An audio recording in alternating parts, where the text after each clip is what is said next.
Assalamualaikum warahmatullahi wabarakatuh. Selamat siang.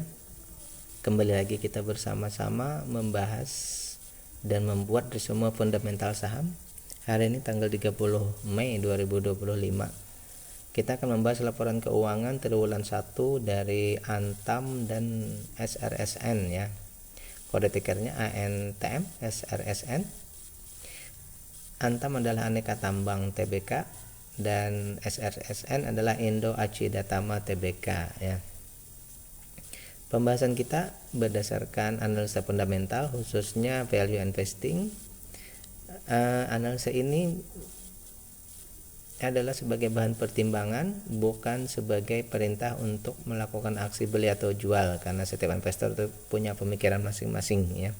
Sehingga ini adalah sebagai bahan pembanding atau sebagai bahan study ya.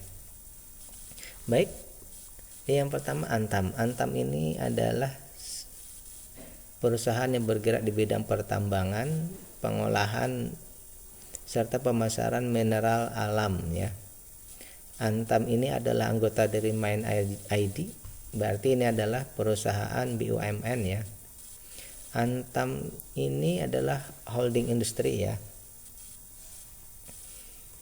Di bidang pertambangan mereka terdiversifikasi dan terintegrasi secara vertikal yang tujuannya untuk ekspor ya. Jadi Antam ini perusahaan yang bergerak di bidang komoditas ya. Ada emas, ada nikel ya. Utamanya yang dua itu emas dan nikel yang utama ya. Emas dan perak dan lain-lainnya yang satu kelompok dengan itu ya. Baik.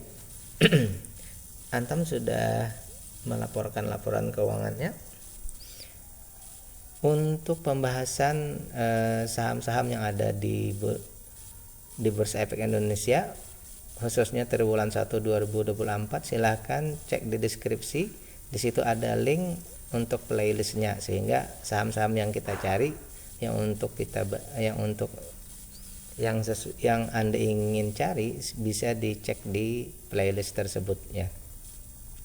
Baik, pembahasannya yang pertama ini dari segi book value ya, dibandingkan dengan harga sekarang ini harganya 16% lebih mahal.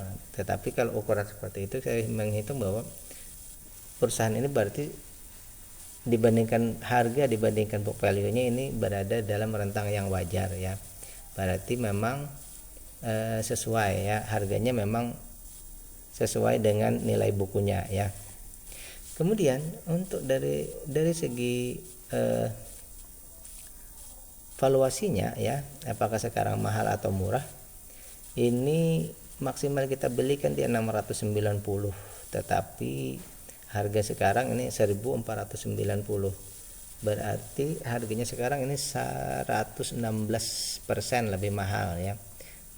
Satu kali lebih mahal. Ibarat kita beli barang di harga 100.000, itu berarti yang ditawarkan ini harganya 232.000 ya, seperti itu. Jadi kita beli bukan untung, tapi kita harus nombok ya. Yang seharusnya 100.000 kita beli sekitar 200 ribuan. Nah, seperti itu bayangannya. Jadi untuk perusahaan ini ya, pertama dari segi nilai perusahaannya sesuai, tetapi dari harga sekarang ini sudah sangat kemahalan kalau kita beli ya. Berarti kalau kita mau membeli tentu saja menunggu harganya lebih murah dulu ya. Kemudian dari segi DPR ya, dividend payout ratio-nya ini baru saja dibagi kemarin ya. Dividend payout ratio-nya ini luar biasa, 100%. Seluruh keuntungan itu dibagikan ya. Seluruh keuntungan ini dibagikan. Kenapa? Karena pertama dia BUMN, yang kedua ada target dari Main ID kan untuk mengembangkan untuk diversifikasi ke berbagai bisnis ya. Oleh karena itu wajar bila perusahaan ini di seluruh keuntungannya dibagikan ya. Tetapi dengan 100% itu sendiri ternyata dividennya masih di bawah 5% ya. Dengan DPR yang besar dividennya masih 4,63 ya. Berarti kalau menurut kita itu kan di bawah dari 5% ya. Sehingga di sini DPR-nya sudah sesuai tetapi dividen yield-nya belum mencukupi ya. Ada dua concern di sini yang kita harus cek ya. Yang berikutnya dari segi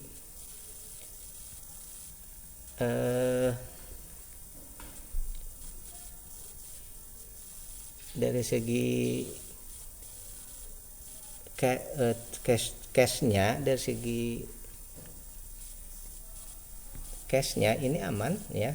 Perusahaan mampu istilahnya kalau memang harus membayar hutang, perusahaan mencukupi untuk membayar hutang bahkan lebih ya. Kemudian dari segi ketahanan lainnya bahwa hutangnya hanya 5% dan 32%.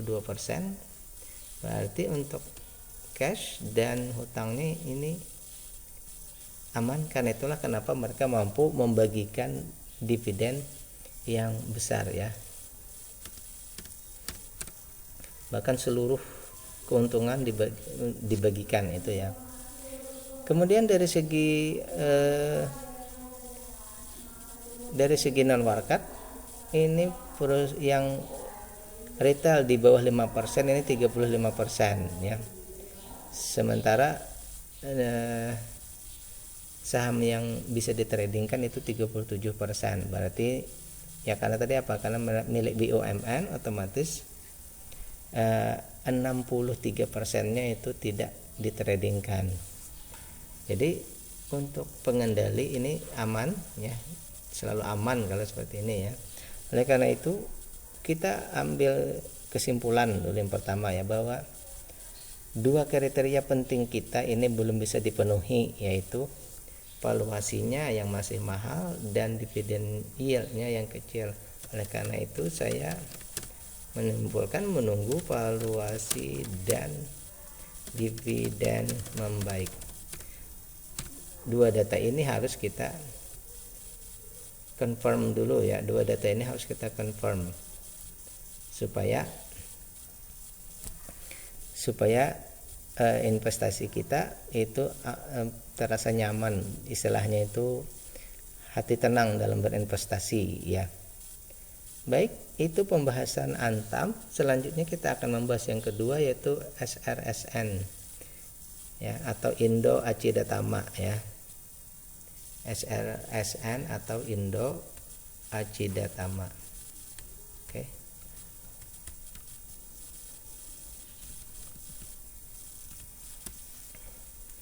Indo Acidatama Tbk adalah perusahaan yang memiliki ruang lingkup kegiatan. Perusahaan ini industri pakaian jadi, kimia dasar, kemasan dari plastik, perdagangan ekspor impor. Perusahaan ini memproduksi asam asetat, etil asetat, pupuk bioorganik, methyl spirit, gas asetat. Nah, ya. Kemudian pupuknya dipasarkan dengan nama POMI Randex PK. Ya, perusahaan mengoperasikan fasilitas produksi di Surakarta. Jadi ini lebih ke kimia dasar ya, perusahaannya produsen kimia dasar ya. Memproduksi bahan kimia baik itu untuk pakaian jadi tadi ya, ataupun untuk pupuk ya. Jadi itu bidang usaha mereka. Industri kimia dasar untuk perusahaan, untuk pupuk dan pakaiannya. Baik, kita cek dulu. Sebelum kita lanjut, jika dirasa pembahasan kita ini bermanfaat, jangan lupa untuk subscribe, like, dan share ya. Oke, kita masuk ke pembahasan berikutnya. Dari segi nilai buku ya, perusahaan ini dihargai 120, sementara harga sekarang di 51 ya, sekitar 50. Ini berarti perusahaan gocap ya, perusahaan gocap. Nah, oleh karena itu perusahaan ini punya ruang untuk bertumbuh sampai ke 120 ya. Ini gocap dalam artian punya peluang sementara dulu ya, tapi kita belum tahu nanti seperti apa dan kenapa sampai gocap ya. Dari segi book value tadi, perusahaan masih dihargai rendah dan seharusnya dia bisa mengejar sampai ke 120, atau mungkin karena perusahaannya bermasalah lalu turun sampai ke 50. Terus dari segi IPS ya, dari segi keuntungan yang diperoleh perusahaan, keuntungan dari perusahaan itu ya 10.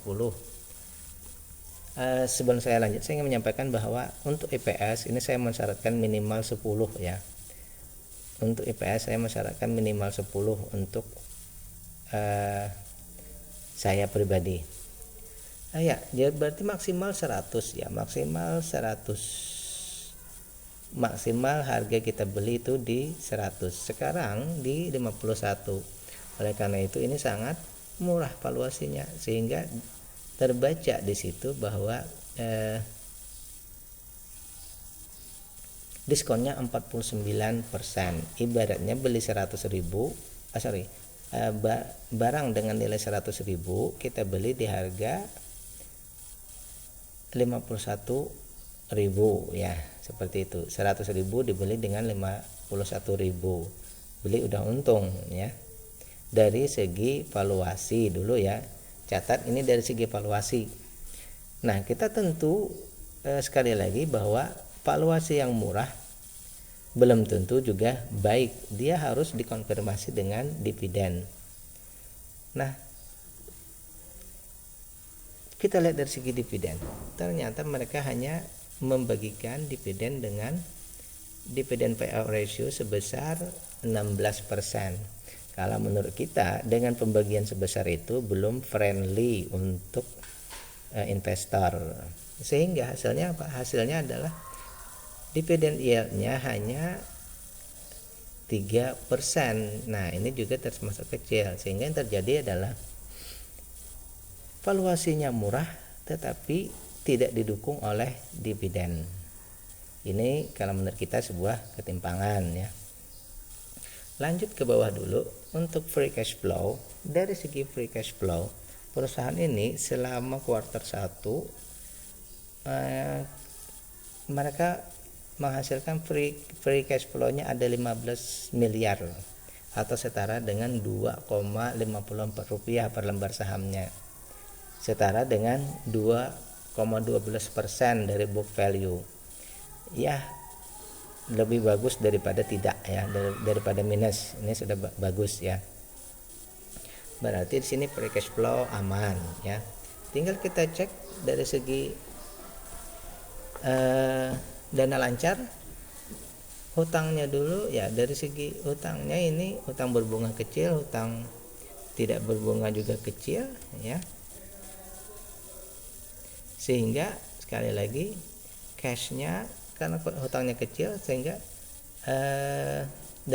dana lancarnya ini sangat besar ya, karena untuk bayar hutangnya kecil juga ya. Akhirnya tiga ini saling berkaitan ya. Tapi seharusnya dengan dana lancar yang besar ini dan hutang yang kecil, seharusnya mereka mampu membagi DPR yang besar di sini seharusnya ya. Nah, ini yang jadi concern kita. Dengan ketahanan perusahaan yang baik dan valuasi yang murah, mestinya DPR-nya ini besar ya. Kalau seperti ini, kita lanjut dulu. Kemudian saham yang ditradingkan di masyarakat ini hanya 17%, yang di bawah 5% itu 17% berarti aman. Namun sahamnya semuanya berbentuk digital ya. Tetapi dengan yang seperti ini ya, dengan semua berbentuk digital tetapi yang di bawah 5% itu hanya 17%, itu masih kita kategorikan tidak bermasalah ya. Kategorinya tidak bermasalah. Jadi tinggal ini di sini satu saja lagi. Di PR-nya yang hanya 16%. Jadi apa? Kalau kita concern juga mau mendekati saham seperti ini ya, tentu kita harus menunggu di sini ya. Menunggu dividen membaik. Bagaimana caranya? Caranya adalah dengan ya kita tunggu ya. Kita tunggu RUPS ya. Sementara RUPS-nya belum ada ditentukan ya. Kita menunggu RUPS. Di RUPS itu apakah ada perbaikan atau tidak untuk dividen ya. Sekali lagi kita menunggu RUPS, apakah RUPS-nya ada perbaikan atau tidak. Misal di RUPS ternyata kita 30. Nah, untuk RUPS ternyata mereka menghasilkan 30, memutuskan misalnya 30%, maka dividen yield-nya menjadi 5,88. Nah, kalau seperti itu mungkin akan terjadi seperti ini ya. Mungkin terjadi seperti ini. Nah, dividennya besar semua. Nah, kalau seperti ini, nah tentu sudah layak untuk investasi. Meskipun mereka berada di di gocap ya, di gocapan ini mungkin gocap yang bagus ya kalau yang terjadi seperti ini. Tetapi kalau dia tetap di 16% ya tidak bisa belum bisa ya. Jadi ini mungkin gocapan yang ditunggu-tunggu istilahnya ya. Gocap yang ditunggu-tunggu, tetapi dia harus memperbaiki dividennya ya. Jadi mungkin seperti itu. Tetapi satu hal lagi bahwa banyak yang apalagi sekarang saham-saham yang digocapan itu kan resikonya untuk bisa disuspend ataupun masuk menjadi saham-saham yang punya notasi khusus untuk nanti akhirnya masuk FCA kan juga itu sangat berbahaya juga ya. Nah, oleh karena itu, tetapi dari segi valuasi ini saya melihat bahwa perusahaan ini adalah gocap yang bagus, tetapi syaratnya dia harus memperbaiki dulu diri mereka ya, itu aja. Jadi itulah pembahasan kita dua saham hari ini, Antam dan SRSN. Mudah-mudahan ini bermanfaat. Demikian, assalamualaikum warahmatullahi wabarakatuh.